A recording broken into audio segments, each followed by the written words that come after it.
en a toujours. Mais même en faisant de la prévention, en double checkant, on ne peut pas savoir après, parfois ça, au bout d'un mois, ça se casse la tronche. C'est pour ça aussi que c'est très dur d'acheter des essaims. Parce qu'on a derrière, on n'est jamais sûr à 100% que la reine elle se soit bien fait féconder. Alors on parle de fécondation artificielle, mais en réalité la fécondation artificielle, c'est pas la nature qui le fait, donc il y a aussi des... Si c'est pas bien fait, il y a aussi des échecs. Alors là on a mesdames les fourmis qui sont en train de s'installer, ça fait de l'acide fourmique. C'est pas bon signe? Non, c'est pas mauvais, ça va. Hop. Elles sont pas attaquées? Non. On va dire qu'elles se tolèrent tant que la reine, tant que les fourmis ne rentrent pas dans la rue. Alors, donc là pareil, je constate le couvain sur les dessus de cadre. Là jusque là, donc là j'en ai là. Donc on va aller vérifier ce cadre là.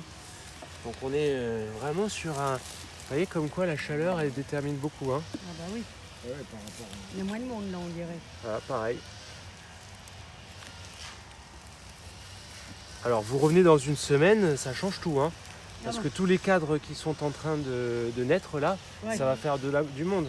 Parce qu'une abeille elle vit 45 jours. Donc en 2 semaines, on a la possibilité de voir la jonction des ouvrières de l'ancienne ruche et de la nouvelle.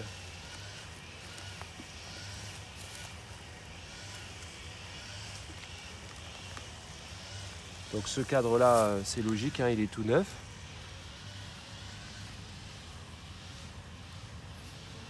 On va voir ce qu'elles ont mis dedans. Si elles ont mis du couvain. Elles ont mis du couvain. On voit le couvain fermé. Et la reine. Regardez avec le marquage rouge. Ah, oui, oui. d'accord. Ah bah, Ouais, au moins elle met les vêtements qui vont bah bien. oui, on la reconnaît au moins, elle a la couronne. Voilà, on va la remettre dans la ruchette pour pas qu'elle se sente orpheline. Bon, il faudra un peu de temps pour qu'elle le sente, mais quand j'ai le cadre de reine, j'évite de trop les... Peut-être un peu de... Voilà. Hop, c'est bon. Là, ça va, il n'y a pas beaucoup de monde, elles vont pas se bloquer en bouchon à l'entrée. Voilà. Ne vous inquiétez pas, je vous la rends, votre reine. Elles sont pas Voilà, agressives, hein. regardez comme elles Ah sont ouais. calmes. Ah ouais, elles sont- Il Et fait même pas beau, devant hein. la reine. Bon, vraiment pas... Ça, c'est Ouais. c'est génial. Ça, c'est génial. Voilà. Donc cette ruchette, il y a du couvain en 5e cadre. Elle peut être en rucher, mais on va attendre un petit peu encore. Il lui manque encore un peu d'abeilles. Il y en a qu'une qui n'est pas prête. Ouais. Il y en a une ou deux, mais on va attendre, on va les... Mieux Tu vaut vas en qu'elle soit faire deux, là. surpopulation que... Voilà. Je pense qu'il y en a une là-bas qui est vraiment pleine, il y en a 2 qui sont vraiment Il y en pleines. a deux qui sont... On va les enrucher et les autres, on va attendre encore 2-3 semaines. Comme elles vont monter sur tout le mois de juillet et le mois août, elles seront à 1000-1200 mètres d'altitude où il y a des terrasses avec des fleurettes, et ben elles pourront se développer en ruche sans problème. Celles qui seront déjà en ruche, avec un peu de chance, s'il fait beau, si elles se développent bien, peut-être qu'il y aura un petit peu de miel. Ça, il ne faut jamais comment dire, miser là-dessus. Il y a la possibilité et on fait ce qu'on peut pour. C'est évident, c'est que quand c'est une reine de l'année, une ruche qu'on lui a fait développer sur 10 cadres, quand elle arrive sur juillet, il faut bien comprendre qu'elle peut élever de l'abeille s'il y a du pollen.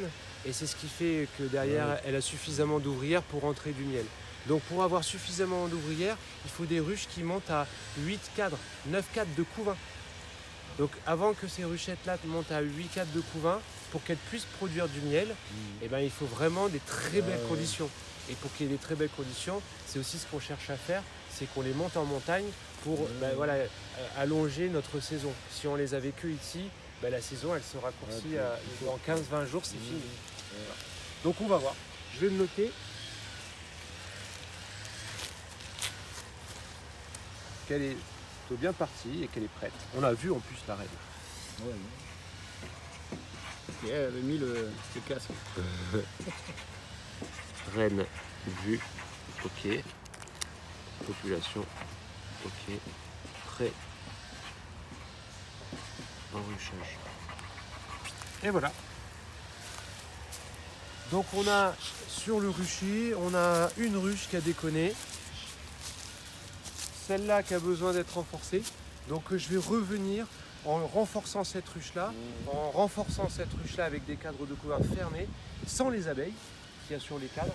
Je vais vite de mon rucher à celui-là avec la chaleur quand même qui va bien pour le faire, pour que les cadres que j'introduise, ce sont des ouvrières qui vont naître peut-être entre maintenant et peut-être 24 heures.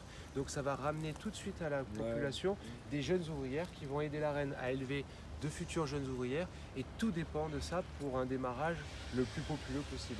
Donc celle-là, sachant qu'elle avait quand même un manque de couvain, je vais lui en rajouter puisqu'elle a 6 cadres. Donc c'est assez difficile pour elle. Elle nous l'a montré par son développement qui est très concentré sur 3 cadres en fait. Et celle-là, on va lui mettre un cadre de couvain et on aura une reine en introduction aussi. Voilà.